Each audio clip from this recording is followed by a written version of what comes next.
त्या दिवशीचा जो काय निंदनीय प्रकार घडला हा मुरुडसाठीच नाही, तर संपूर्ण रायगड जिल्हा आणि संपूर्ण महाराष्ट्राला हा काळिमा पसरवणारा विषय. ज्या अज्ञातांकडनं हा विषय घडला ते करून गेलेले, त्या दिवसापासून आजपर्यंत हिंदूंची ही सामंजस्याची आणि सहनशीलतेचीच भूमिका आहे. आणि आत्ता जे आम्ही तुम्हाला पत्र देण्यासाठी आलो, निवेदन पत्र आहे, ते सुद्धा आम्ही शांततेने आणि मूक पद्धतीने चाललो. फक्त ते आपण स्वीकारावं ही विनंती.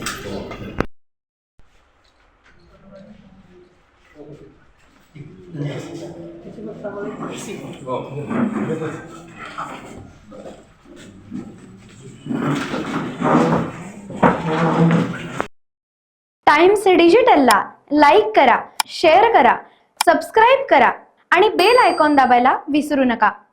Times digital.